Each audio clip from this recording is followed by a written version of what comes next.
You're listening to the Fusion Patrol Podcast.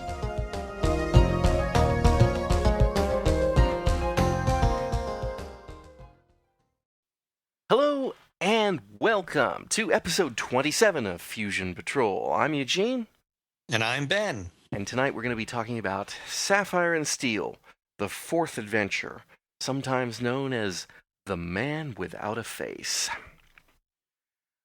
This is the fourth... Did I say that already? Yes, I did. Yes. This is the fourth story in the Sapphire Steel series, which there are only 7 stories.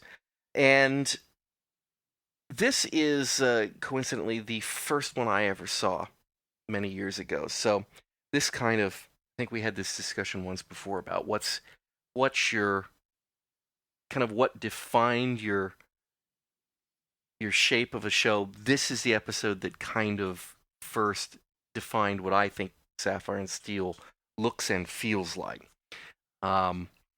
So that probably taints my opinion on this one a little bit. But I'll be fascinated to hear what you're going to say now. Well, I'm trying to make it sound interesting when in fact it's really just going to be sort of mundane. Plot-wise, this story basically involves yet another crisis that Sapphire and Steel are assigned to, although the nature of it is not, once again, not revealed to them. What we find is that photographs, children are being taken out of old photographs and are sort of haunting this house or this apartment complex. And Sapphire and Steel ultimately investigate the case and discover that some creature has come out of the photographs and they have to put it right. So Ben, what did you think of this story? Oh, wow. I'm afraid to say, only because I don't want to reveal too much as well. I will just simply say that without going too far, I liked it. How do you feel this compared to the first 3? And just for recollection, the first one was the one that occurred in this sort of, I don't want to say lighthouse, but the isolated house on the coast. And the second one took place in the train station. And the third one is the one that took place in the modern apartment complex. This one really reminded me of the first episode. Of the first episode. I was really, really taken back to it.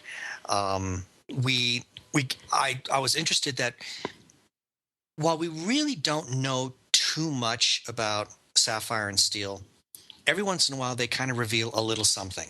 Mm-hmm. These and when I mean little, I really mean little something. And you were, or at least we are reminded, listening to Steel rant on about the nature of their job. And I only say this to, how do I put it? The second episode really felt like a ghost story. There was nothing science fiction at all about it. While the first episode was, I think you described it as a ghost story in science fiction wrapping. And this fourth episode was along those same lines. It really kind of took us back, even though it did have a supernatural atmospheric quality to it. At no point did I ever think I was watching a ghost story. It was clear to me that I was seeing some kind of rather strange science fiction film or science fiction show. I kind of thought this episode is somewhere between the first 2. As listeners may recall, we kind of we heaped a lot of praise on the first episode, and the second episode, though, had some deficiencies that, not the least of which was its length, but there were a lot of sort of pointless encounters and threats that didn't really seem to go anywhere. And I kind of feel that one in this episode to a certain degree. There are a lot of instances where they're put in jeopardy and then they're not. And it really is unclear why they were put in jeopardy in the first place. And why then they got out of it. It was a lot of atmosphere. There's a lot of atmosphere, and maybe not 4 parts worth of story. But it might have been better told in 3 or possibly even 2. So it could have been, but at the same time, it was not as padded. Right. At At 4 episodes, it was not hideously long. No, in fact, it didn't lose me at all as I was watching it. It held my attention pretty much the entire time. Although you're right, there were moments where I thought, while it made for a good, while being put in peril at that moment when it would happen, yes, it definitely held me, and I thought, well, this is really interesting, puzzling. What the heck is going on? But must be time for cliffhanger. Nothing ever came of it. At least out of those individual instances where they were put in peril, nothing ever. It's just like they're in peril and then they weren't. Yeah. Like they were removed from the peril or they were released from the peril, and it's never made clear why this happened. Were they? What was this? Was this just a warning by our title character? It's never made clear. I mean, like I said, it was fascinating to see it happen at the moment. But when you see the entire episode, then you kind of think back and say, well, what was that all about? That would probably be my biggest criticism. Well, let's start at the beginning, which is always a good place to start. We are introduced to these children, and there's one little girl in particular. They're dressed in old clothing. Well, not just dressed in old clothing, but they're sepia.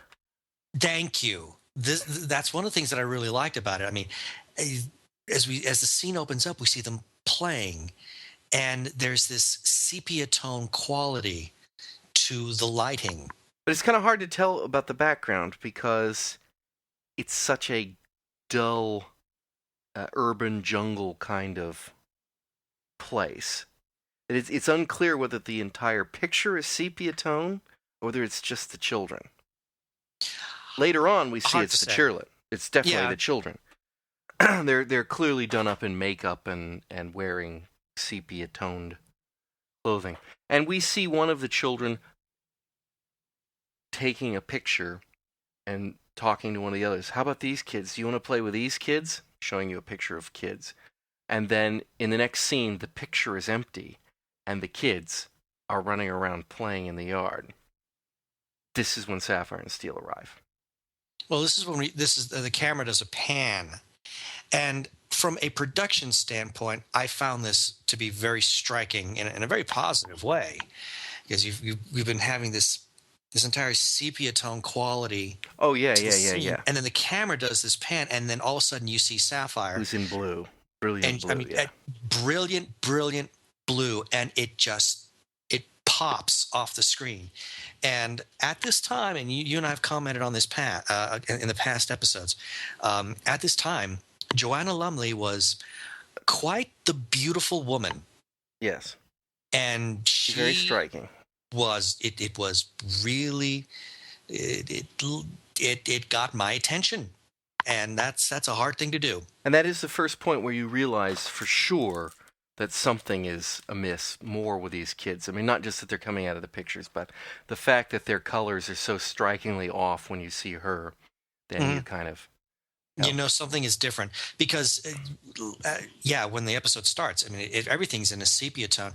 And I don't know about television viewers in that time, but today, with all the desaturation and an altering of hues and in color palettes, I mean, to someone heavy-handed, today, isn't it?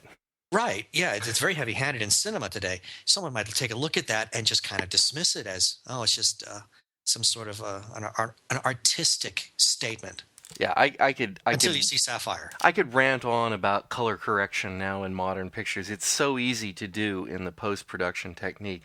And, the directors just go, well, this is a little bit of a depressing film. Let's make it all a little blue. I can't say I'm a fan of that. But I'm not. I understand why it was done once, but it has been so overused now. Hmm. It's become a cliche, and I wish they'd stop. But in this I- case, it was used to good effect. It's part of the story. Right, and it really has meaning to the story. So, and we get an interesting little scene where Sapphire and Steel arrive, and this you alluded to it earlier, where Steel starts talking about their job. Why weren't we put here earlier, before the break occurred?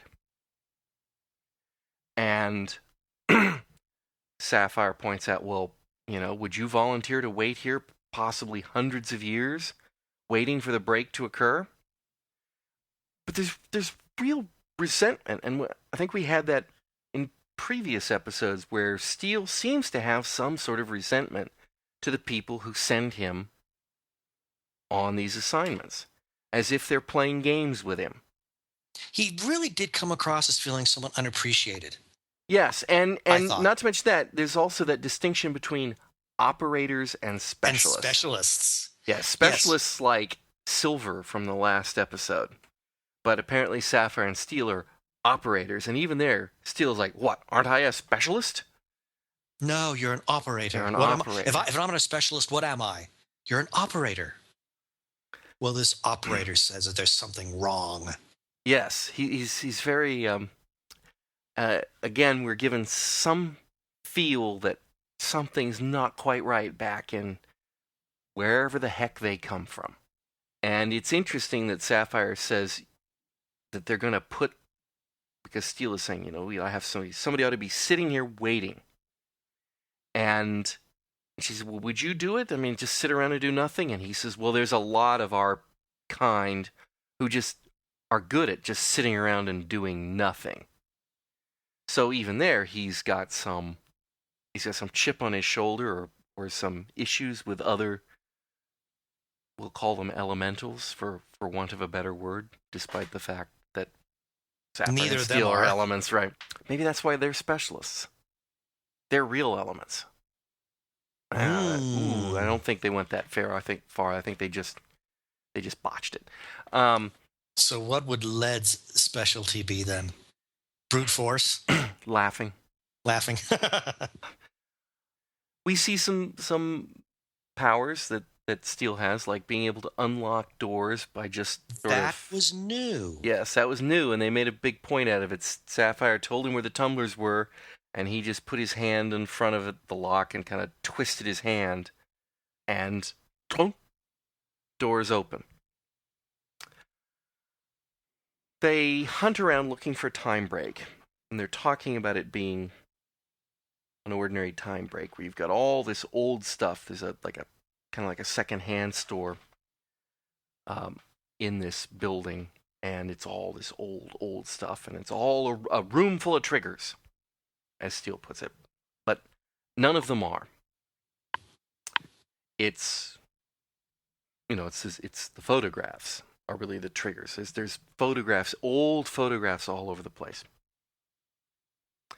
About this time, they encounter the little girl, the sepia girl with the umbrella, and she kind of traps Sapphire and Steel in photographs, and then they get loose again.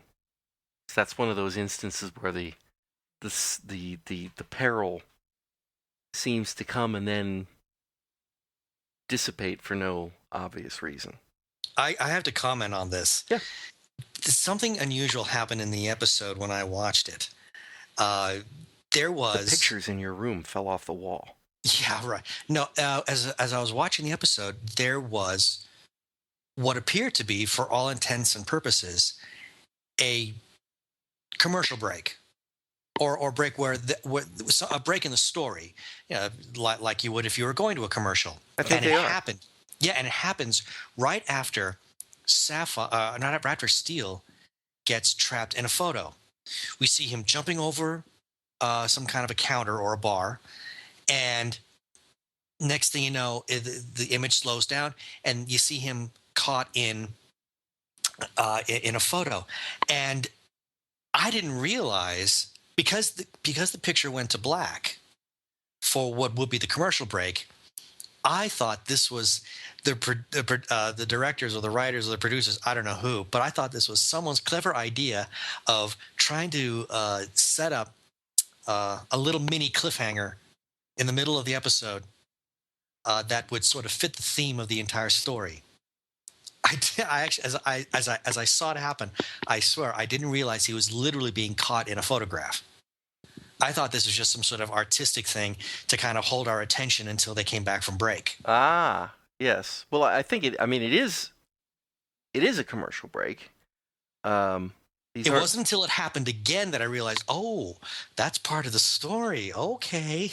I think that's where those unnecessary peril come repeatedly in this story, is at those act breaks. Anyhow, Possibility. There's also a woman in the apartment complex, and she's Liz, yes, and she quote unquote works in a club. When they let her, and I believe Detective Inspector Gene Hunt would call that a prosy, I believe is the slang term for that, but I can't be sure. Perhaps she just works in a club. But right. she's of course very belligerent when Sapphire and Steel just walk into her apartment and start questioning her. I mean, how ungrateful. Here they are to save the day, and she's quibbling about them just barging into her apartment and being rude to her.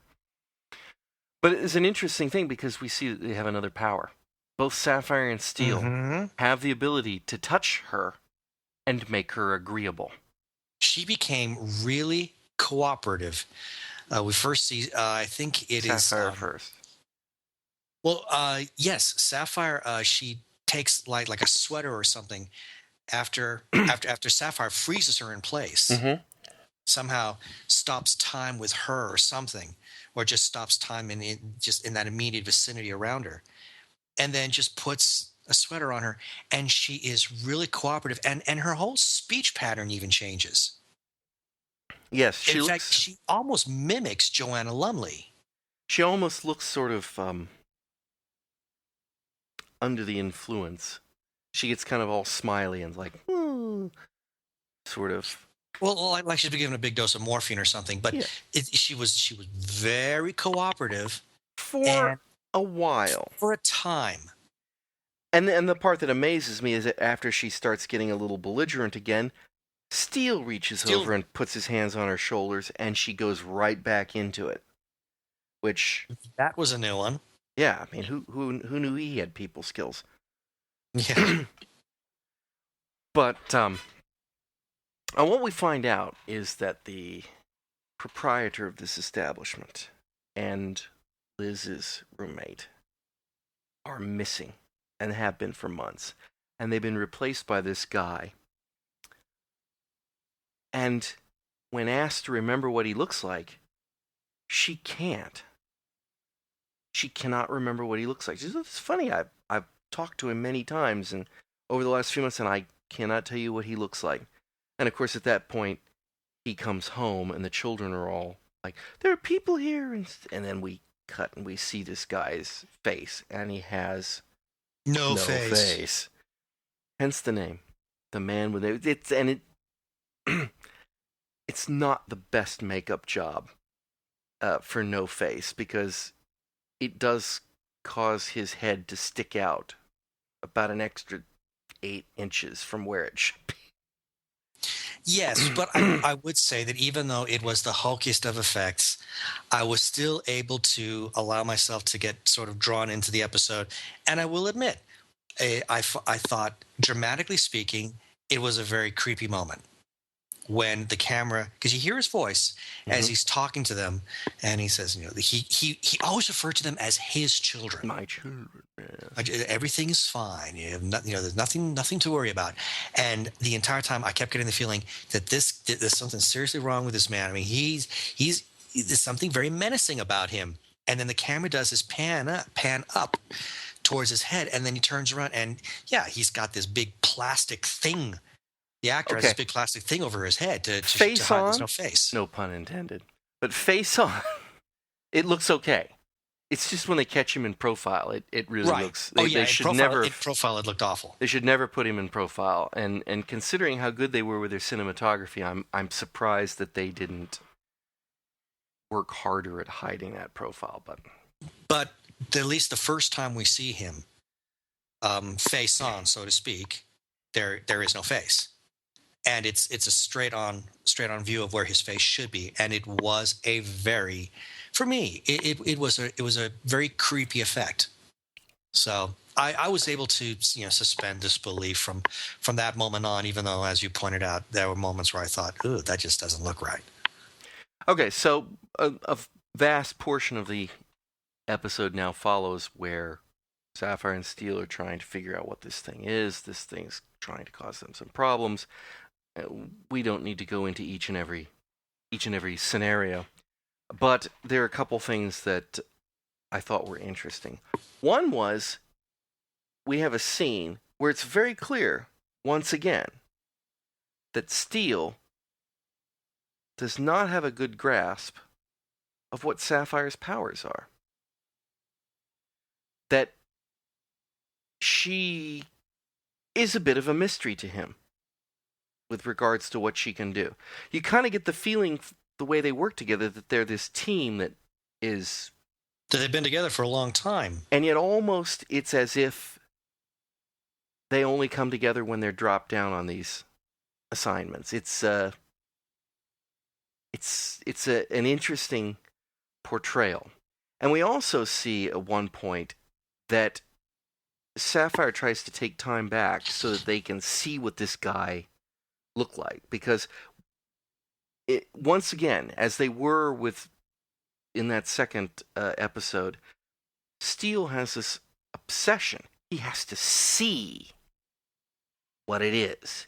He must see it. It's as if there's some power in him being able to see something. The creature. I mean, you know it's there, you can know its effects, but I just think he has this singular obsession with wanting to understand what it is that they're up against. Perhaps, and the best way for him to do that is to be able to get a good look at it. Perhaps that's what it is. But when Sapphire is unable to defeat this creature and bring it back and trap it because it's too powerful, and she collapses. You failed. Yeah. Steel goes all... He goes all ugly on her. He goes all ugly on her. It's like, you failed me. And then he softens up when he realizes, and not that her lying on the steps, sort of unconscious, wasn't enough, but that... Well, and the funny thing is... Yeah, go ahead. Oh, just that there was nothing she could do about it, and that was the end of it. But yeah, it was very strange that he was so... I kind of got the thought that, and this is, again, a very bizarre portrayal of Steel, because if I had been in Steel's position and I saw this happen, it doesn't matter how many times I may or may not have worked with Sapphire. If I had seen this sort of scenario play out the way that it did in this episode, my initial thought would be, well, first I'd be asking what happened. And then after Sapphire's explanation, my second thought would be, oh my, we are up against something that is as powerful as us, possibly even more so. And instead, he goes on a rant against her for failing. Yes. And there's another point in the episode later on where Sapphire is unable to do something because the creature is able to throw up some kind of a barrier. And You failed me again. That's the second time you the failed second me. time Yeah. you failed me. Yes. Yeah, very strange. And what's really odd, to carry that, to continue our talking about the oddness of Steel in this episode, for the first time, he has compassion Thank you. I was going for to the bring that people. up. I was going to bring that up. It's totally out of place. He's being not at all nice to Sapphire. And He's being very compassionate towards Liz. even though he's kind of not very nice to her, but at the same time, he is being nice to her. He doesn't want to tell her that her friend is... Wait, we haven't gotten to that part of the story yet. Right. Let's see, what was the first thing that she did that he was being nice to her about? Possibly telling her the importance of just leaving. Maybe. Get out. Go someplace. You're not safe here. Yeah. Maybe. But I think we may have seen that kind of behavior in past episodes. So Yeah, you could take that one as being, get out of my way, you're a nuisance. But we get to the point where the missing people are found. In a reversal of what's happening with these children that are being pulled out of the pictures, they have been trapped in pictures, in a picture. And Steele goes out of his way to disguise the bleakness of the situation with regards to her friend, her best friend. He also later, the friend is destroyed. in a rather grim manner. In a very grim manner, and dramatically Steele speaking, intentionally tells Sapphire, "Don't tell her," as if he cares that she's not hurt. It happens a couple of times. Mm-hmm. In fact, I know what it is. Steele, I remember what the first one was. When she is killed, Ruth, that's her friend, that's when Steele has Sapphire take time back, stop him, hold it back, and she can't, and that's when she fails the second time. And he's mad because she was killed. This woman he's never met, and in fact, he says, he's already killed two, because there's two people in the picture. He's killed two people. That must never be allowed to happen again. He's very adamant about it. Which is completely contrary to anything that we've ever seen from Steele in the past. I mean, in the past, he and even Sapphire have had no reservations in letting people die. Just people die. I mean, they will be counted as collateral damage. Right. As long as it serves the greater good. He dumps Tully, to the creatures. He, in the second episode, in the third episode, he suggests that the time travelers kill themselves to resolve the problem. He doesn't seem to have any compassion for the human race, and yet, here it is, clearly showing that he's got some compassion. And right. we're given a little bit of a tease. What's happened, this creature has been unleashed by the former landlord of this building because he tinkers with photographs. And he's doing it to impress Ruth. He's an older man, and we assume that Ruth, like Liz, is a club girl. And he's doing it to impress her. And it's an interesting statement that Sapphire says to Steele when he says he had to impress the ladies. And Sapphire says to him, at least he bothered to impress them.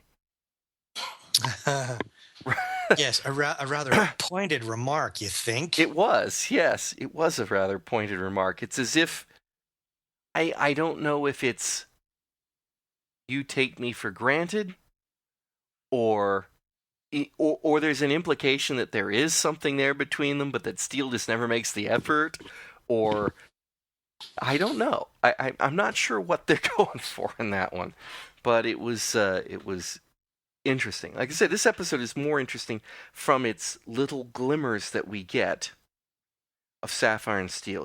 This episode is almost more about them. More about their relationship. Yeah, and their place in the universe, and yeah, this is almost a revealing episode. Because all these facts are being revealed in the course of the drama. Yes. There's one scene that was kind of interesting. The children are paper. They're not real. If they at one point they try to harm Sapphire with something, and it turns out that it's just paper. It just crumples away if you touch it. I mean, these sepia children, which is a very nice effect as well. I mean, it's a very cheap effect. They just substitute a paper cutout and crush this thing. Which goes along with what Sapphire had said earlier. She said that they were not real, but they were not ghosts or projections either. They were something in between. Something in between. But it was an interesting scene where Liz doesn't believe this. And Sapphire said, and the children in the courtyard, and she says, well, go take a closer look at them. And she walks closer to the children. And the children are kind of, they're huddled down, and Sapphire says, well, they're scared of me. And Liz is talking to them, so it's okay, it's all right, little children, or whatever it is she's saying. And at that point, Sapphire says, don't go any closer. Don't go any closer. But Liz doesn't listen. But Liz doesn't, not only does Liz not listen, but then they take one of the children, pick one of the little boy, and send him forward so she can get a good look at him.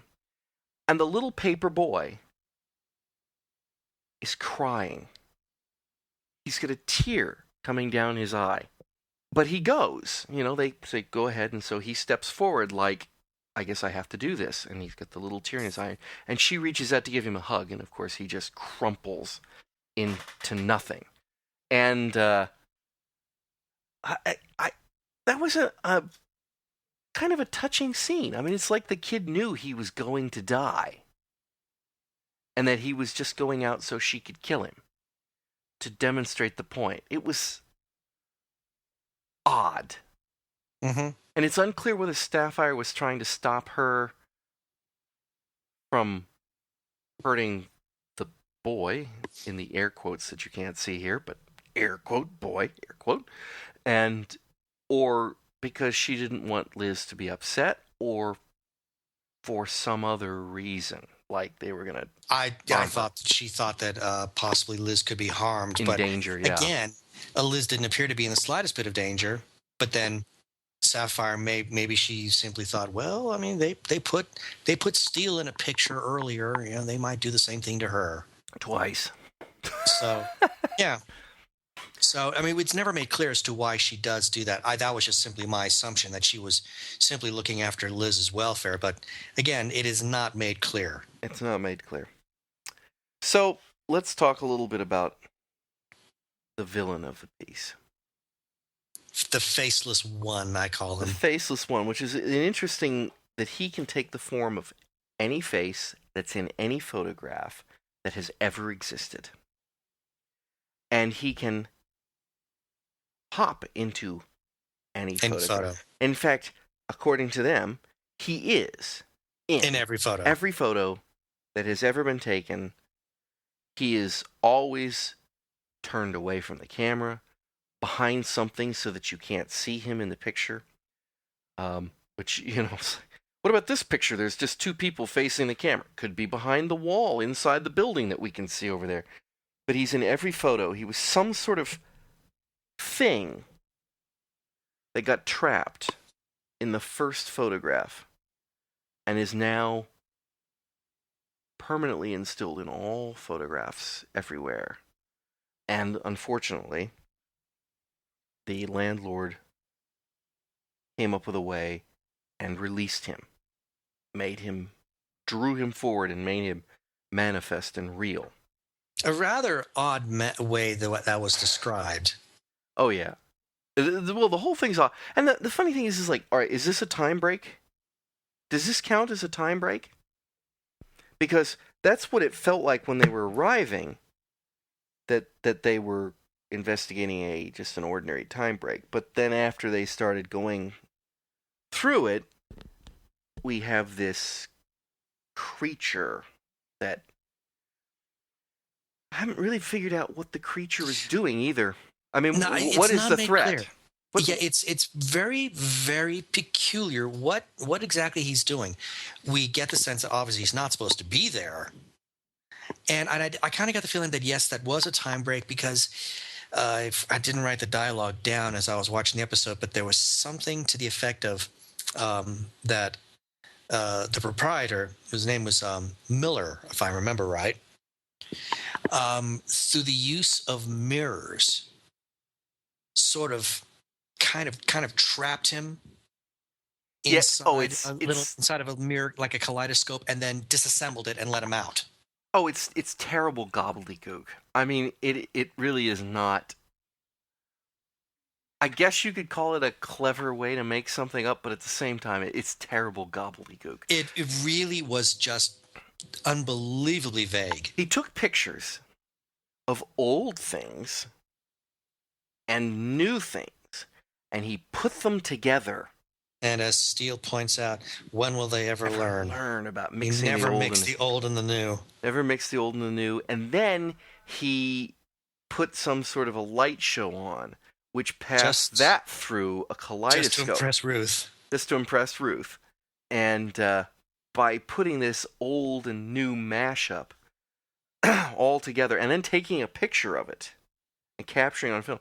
So he's got hundreds and hundreds of copies of this image in this kaleidoscope, and then he snaps a picture of it, and that just drew the thing right into the kaleidoscope. And then when he opened it up, it came out. Out came the monster, threw them into a picture, and took over. And started his plan for world domination by drawing a few sepia-toned children out of pictures. And maybe that's the threat, that he's going to pull the children out and maybe one at a time start throwing adults into the photos. But he's been there for months, and he only did the two people who saw him, and he's left Liz alone. And she's the only other person in this apartment complex. And, she just goes on about her life. And well, she's very non-threatening. If I remember right, there's a point in the story where they find a photo that Ruth is trapped in. Mm-hmm. And through Sapphire's telepathic abilities, they were able to make contact with Ruth. And from what little dialogue we can get, it is suggested that Miller was onto something. Now, of course, in this, it made it out to be bigger than what it really was. Steele eventually figures it out and just simply calls it a conjuring trick. Yeah.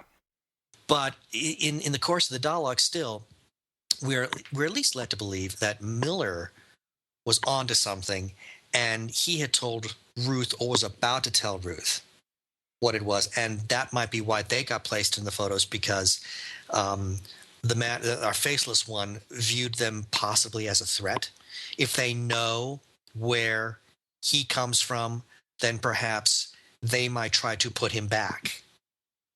While Liz, on the other hand, knows nothing. Yeah, I think he banished them because they saw him come into being and are a threat to him in some way, shape, or form. Whether or not a real threat or just, hey, I better be a little cautious.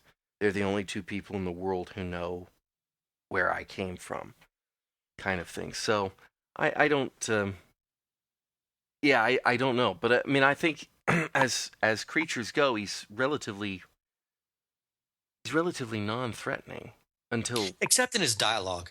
Yeah, well, once he gets his back up to the wall, when there's somebody there. And Sapphire and Steel, particularly Steel, make no bones about it from the first time they chat with him. We're here to put you away.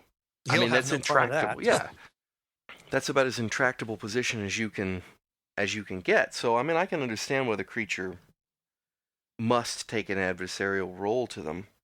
And obviously, he is kind of evil because he does kill Ruth and, gosh, I don't think that guy's name is Miller, but whatever the previous landlord's name was. Miller is the guy from Miller's Man from from A Man from Atlantis. Atlantis. Yeah. But Yeah. we do know that man's name. I just can't remember what it is. Williams, something. I don't remember. Well, one thing that we need to remember. He's not in the show, by the way, for anybody. No. No dialogue, no actor. No, we just see a photo of him. And that's not a very good photo of him either, so. No, it's not. One thing that we do need to remember is, and you've played this, I think you played this on the very first podcast we did of Sapphire and Steel. It's this opening dialogue, or opening monologue, I should say, by this voice, this disembodied voice, and it says, all irregularities will be handled by the forces that controlling each dimension. Right. And the faceless one is clearly an irregularity. Fair enough. I mean, he's not supposed to be there. And as far as Sapphire and Steel are concerned, that's enough for them. And I know they've been given their assignment. It's unclear whether or not they have any choice in their assignments either. The way that they have, Steel in particular has that resentful attitude. It's almost like they are commanded to do it. Go take care of this. They have been assigned. Not that they are doing it out of any sense of moral duty. Yeah. It's well, it's again, it goes back to that disembodied voice at the beginning. Sapphire and Steel have been assigned. So that's the only thing I can come back to, is that they were told, this is your assignment. Do it. I don't want to go into the ending of the story too much, but suffice to say that at the end, Sapphire and Steel are victorious, and they're not able to destroy this creature, but they're able to trap it. And it's an interesting point that Liz asks them, well, how are you going to prevent him from getting out then?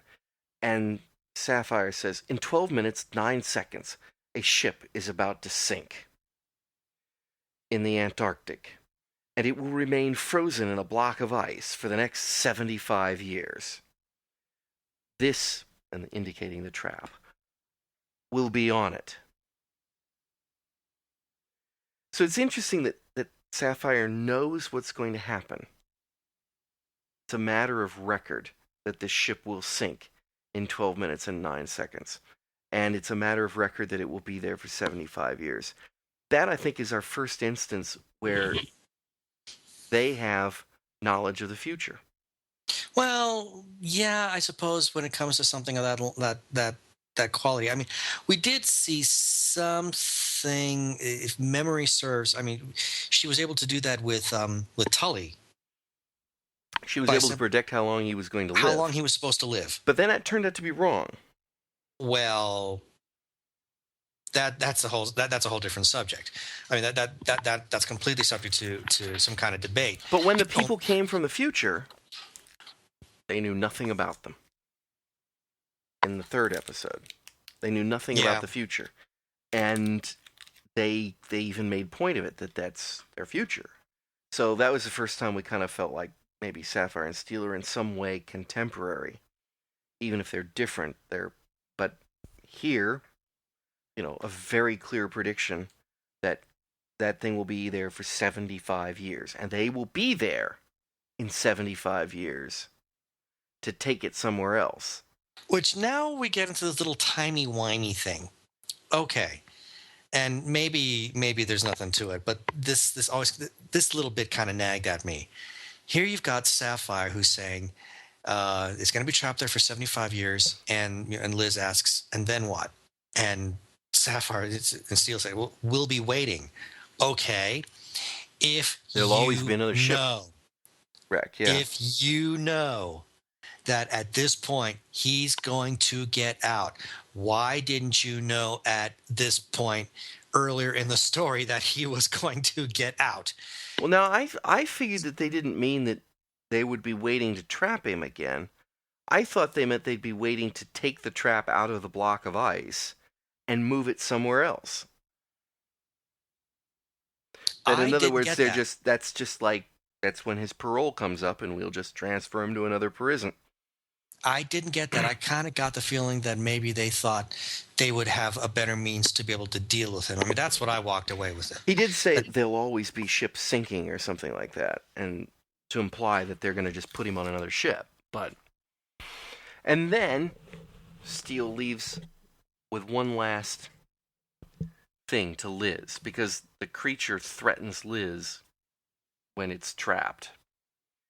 And because it can be in every photograph. And the last thing Steele says to her is, find every photo that's ever been taken of you and destroy it, and never have another one taken. Which is kind of creepy. yeah, it's very, very creepy, especially because, yes, Steele says that after the Faceless One's telepathic threat to Liz. And this is the first time we've seen him actually be threatening to her. Yes. But I think that's because he knows that she's sort of been helping them. Well, she at this definitely point. trapped him. I mean, at So Sapphire now and he's upset Steel's. at her. Yeah. Now he's upset with her. So now he's making these threatening overtures towards Liz. And then you get Steele's little pronouncement. Destroy every photograph you've ever taken. And as I finished watching it, this little tagline came into my mind, and as just when you thought it was safe to be photographed. It's an interesting episode, and like I say, it was the first one I ever saw, and it's very moody and atmospheric. I mean, they're very good at that. When you come into it knowing it's not the first episode, and you listen to Sapphire and Steel give their little, not bickering, but their backstory bits that come along, you kind of almost feel like, well, if I'd watched this from the beginning, This would all make sense. Yeah, but it doesn't. It doesn't. It doesn't make any more sense. In fact, actually, I think you're better off catching this one. Actually, I think would make a good first episode. I think it was, but I think why it's not a good first episode. I mean, it wasn't a bad one to watch. I mean, it got me to watch the rest of the series, but eventually, that was very difficult to do back then. But it's because, that first one in the lighthouse we'll call it a lighthouse, is very straightforward. This actually is a break in the fabric of time and something pushing through. Yes. Whereas this one isn't. We're not quite sure. Yeah, this is sort of an oddity, and so the other one is a little more self-explanatory. Sapphire and Steel, self-explanatory. I can't believe I just used that phrase. But it's a little more mundane for what their tasks are, I guess, is the best way I can put it. It might seem that way, but when you consider how powerful the Faceless One really is, I mean, he was able to throw up barriers so that Sapphire could not manipulate time in the way that Steel had requested. He could trap them into a photo, and it was and one thing that I thought was interesting is after he trapped them in the photo, there was I guess it was a sheet of glass that was over the photo that they got trapped in, and Steele gives this wonderful little instructions to Sapphire and says, think of silver and mercury. Borrow from their powers. Borrow from their powers. Change this into a mirror. Yeah, that was an interesting little piece.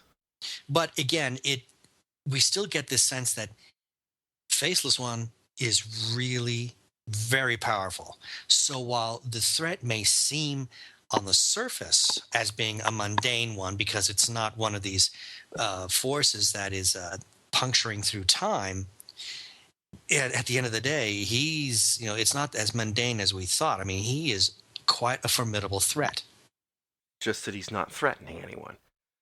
I think that's really the thing. I mean, he just isn't really threatening much of anybody, but But the potential is there. yes.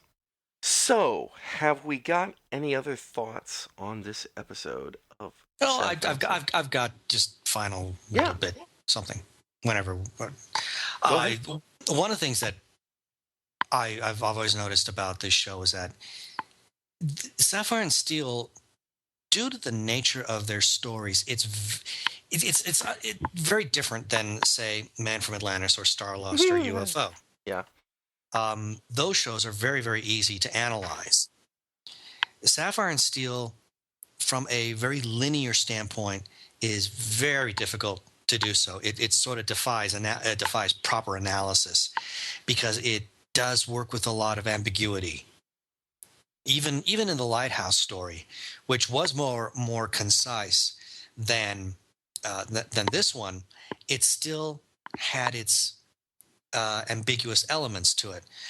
More so with the second episode, and somewhat with the third.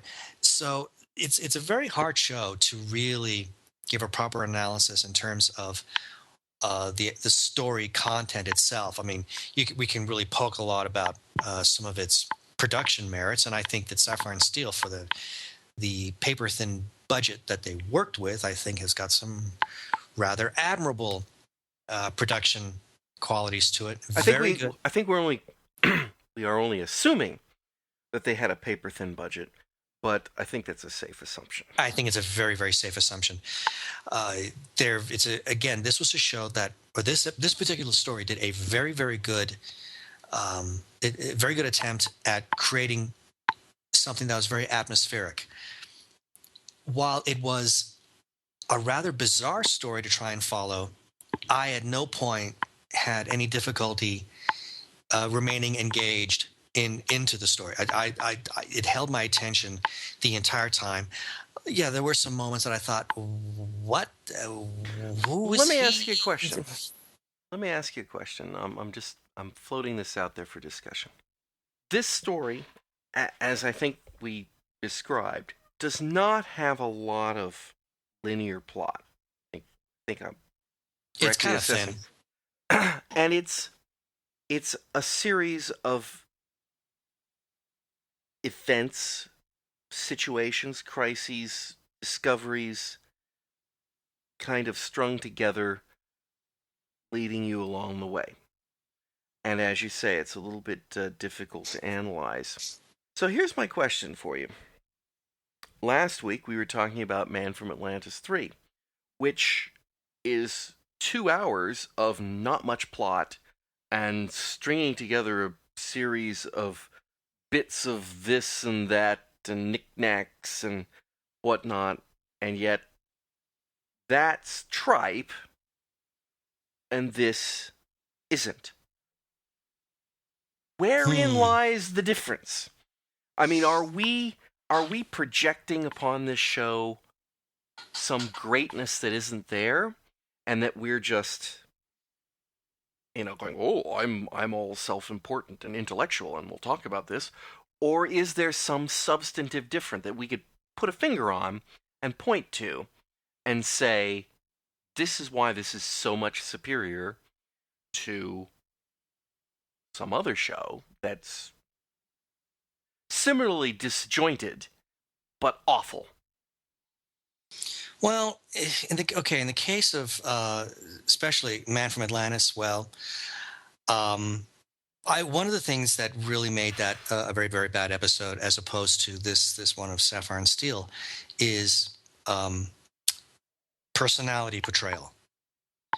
You had people acting really, really stupid in Man from Atlantis. I mean, to the point where it was an insult to the intelligence. Okay, so better character. Much better characterizations. At least here, okay, so Liz is something of an irritating person, but she becomes somewhat important. Unless you're paying by the hour. Yeah, in terms of her manner in which she assists both Sapphire and Steel, she does become somewhat important to them. But Sapphire and Steel are they're fascinating people I mean, okay, yeah, you could say the same thing about, we know very, very little about Mark from Man from Atlantis, but they're not doing anything in regards to helping us better understand him. They're simply exploiting what he can do.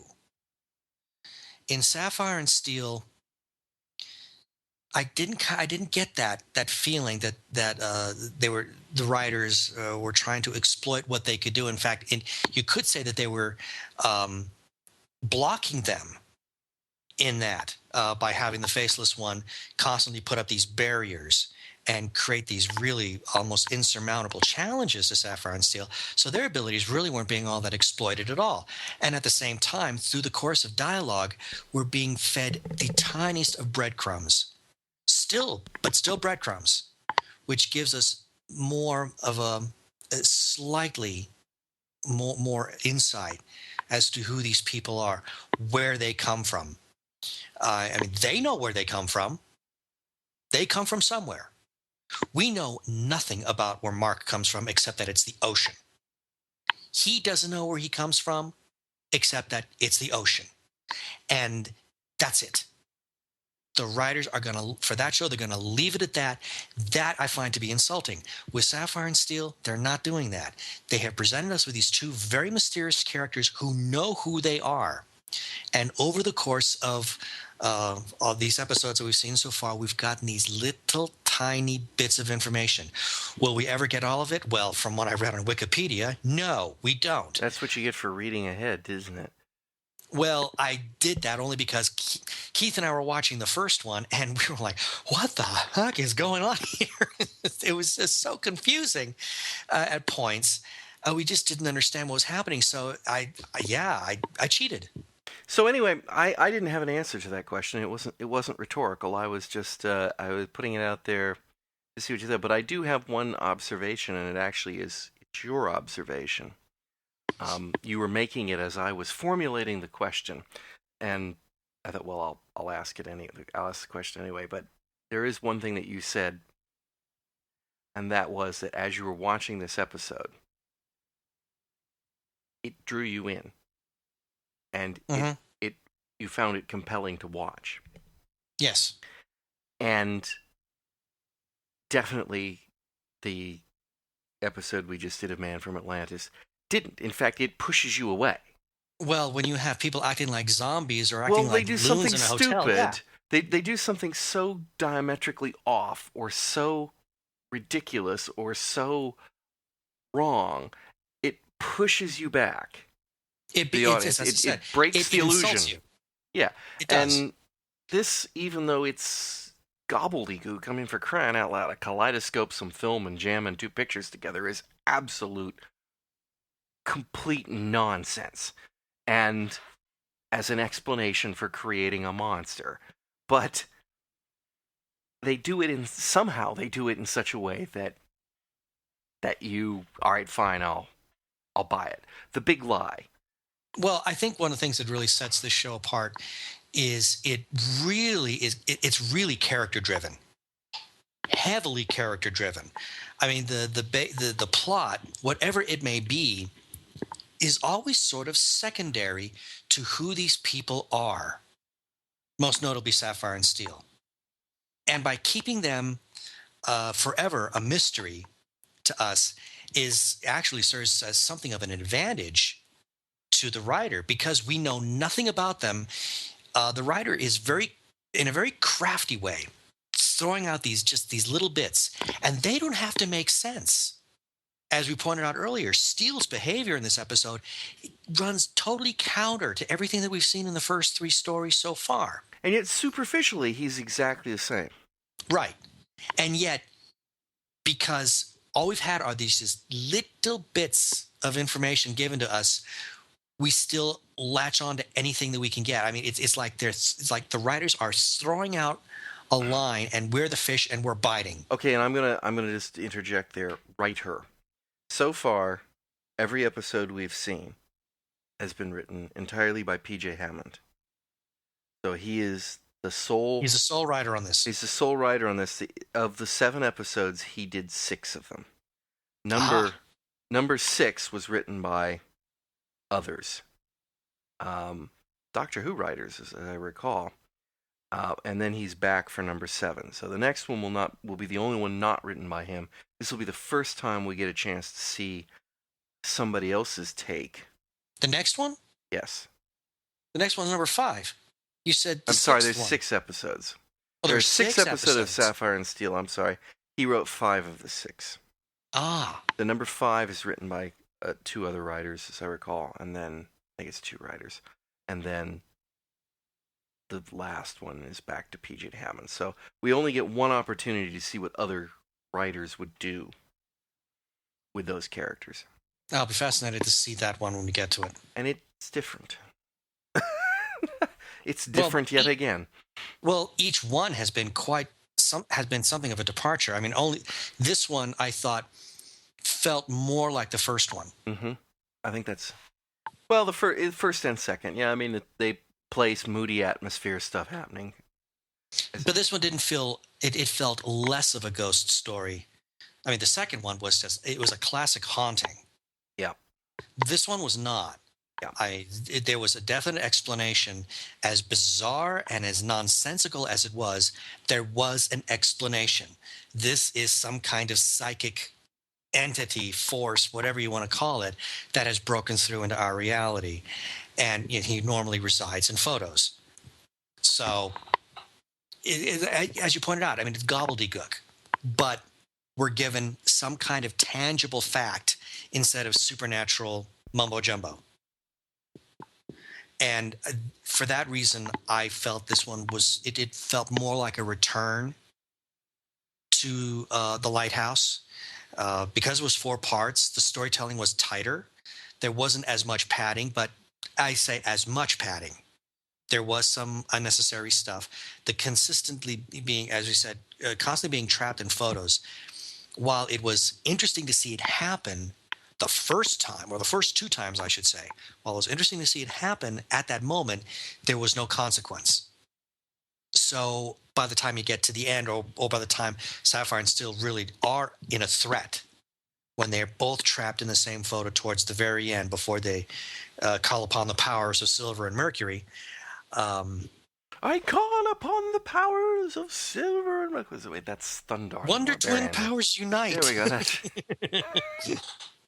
Well, I definitely would not put it as necessarily the best episode of Sapphire and Steel, but it's certainly a good episode of Sapphire and Steel. It stood out.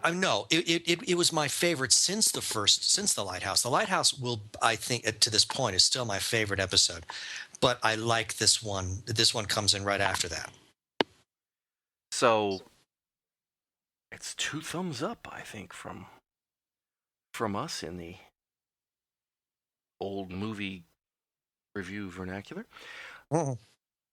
Next week, we're going to try to squeak in an episode before Christmas. And in keeping with that Christmassy theme, we're going to watch The Star Lost. I don't know How's that Christmassy? I don't know how it's Christmassy, but I thought if I said it was, then so mote it be. And on that totally incoherent note, we hope you will join us again next time on Fusion Patrol. Cheers.